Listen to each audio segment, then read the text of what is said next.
There is a belief that quietly ruins lives. That confidence must come first. That courage arrives before action. That anxiety must disappear before you begin. But for most people, that day never comes. 8 centuries ago, Japanese warriors understood something modern self-help forgot. You don't defeat fear by feeling better. You defeat fear by learning how to fall without breaking. This story is not about becoming fearless. It's about becoming functional while afraid. Chapter 1. A life shrinking without anyone noticing. Meet Daniel. Daniel was 31, worked as a product analyst, and on paper, his life looked stable. Good income, reliable reputation, quiet competence. But internally, his world was shrinking. He avoided speaking in meetings. He sent emails instead of making calls.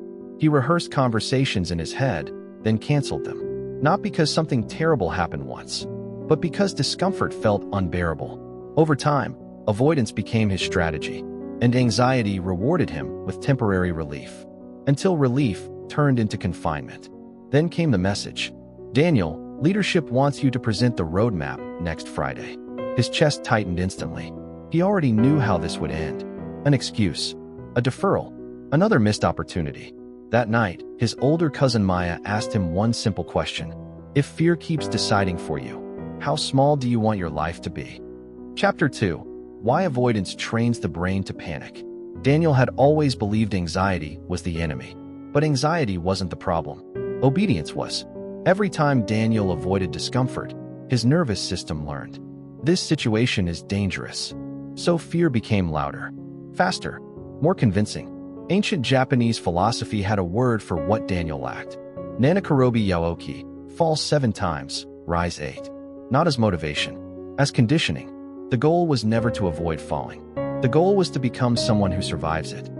Chapter 3. Acting without permission from confidence. That night, Daniel researched deeper. He found another concept. Fudoshin, the immovable mind. Not calm, not fearless. A mind that does not change its behavior just because fear appears. This flipped everything. Daniel realized his mistake wasn't anxiety. It was waiting for anxiety to disappear before acting. So he replied to the email. Yes, I'll present on Friday. Chapter 4. The first collapse. Friday arrived.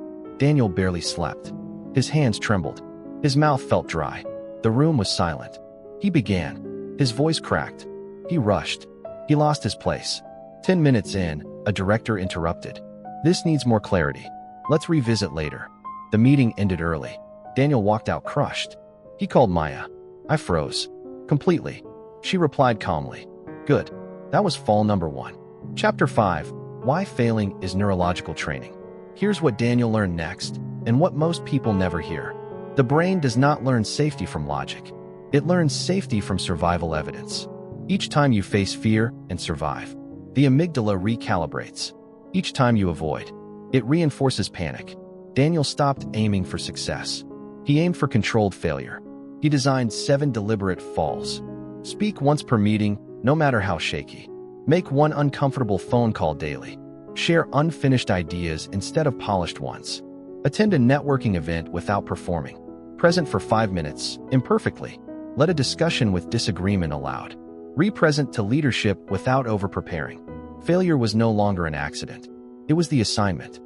Chapter 6. The beginner's mind that removes pressure. Week 4 came with a networking event. Daniel stood alone, holding a drink like armor. Then a stranger said, "First time?" Daniel nodded. She smiled. "I pretend I'm bad at this." Takes the pressure off. That night changed him. This was Shoshin, the beginner's mind. Daniel had been demanding mastery without practice, expecting confidence without exposure. Beginners are allowed to be awkward. That permission removed half the fear. Chapter 7. Vulnerability is not weakness. During a small presentation, Daniel paused mid-slide. I lost my thought. Give me a second. No one laughed. No one judged. Afterward, someone said, that made it easier to listen. Daniel learned something critical. Authenticity regulates the room. Fear hidden amplifies tension. Fear acknowledged dissolves it. Chapter 8. The meaning of an unwavering mind.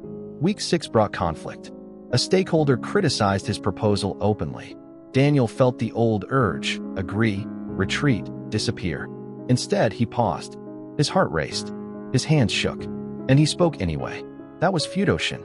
Fear present. Action unchanged. Chapter 9. Perseverance without motivation. The final presentation approached. Daniel felt worse, not better. That's when he learned the fourth principle. Gambaru. Persistent effort regardless of emotion. Not motivation. Not inspiration. Commitment when the body resists. He went anyway. He forgot points. He paused. He continued. The room stayed with him. Afterward, leadership said, "You were real this time. Let's move forward." Chapter 10. What actually changed? 3 months later, Daniel still felt anxiety. But anxiety no longer had authority. Fear became information, not a command. He discovered the truth. Confidence follows action. Calm follows repetition. Courage is behavior, not emotion. Chapter 11. Daily practice of an unshakable mind. Daniel created a daily ritual. Identify one uncomfortable action. Observe anxiety without resisting it. Schedule action regardless of feeling. 10 minutes a day. No negotiation. This retrained his nervous system. Chapter 12. When fear becomes a compass. Unexpected things happened. Other fears weakened. People sought his advice. Anxiety stopped feeling like an enemy. It became a signal. This matters. Chapter 13. The Eighth Rise. 6 months later, Daniel spoke to 200 people. Backstage, fear screamed. He smiled. He had fallen before. He knew how to stand. He began with honesty. "I'm nervous." "That's okay." The room exhaled. He finished imperfectly. They applauded. Chapter 14. The real meaning of the ancient method. That night, Daniel wrote, "Falling is training. Fear is not failure. Beginners are allowed to be bad. Perseverance beats confidence." Fear didn't vanish. Control shifted. Ending, your turn. So here's the real question. How long will you wait to feel ready? Or will you schedule your first fall? Because courage doesn't arrive before action. It arrives during it. And anxiety? It's just the signal that growth is close. When it shows up, smile. You're about to get stronger.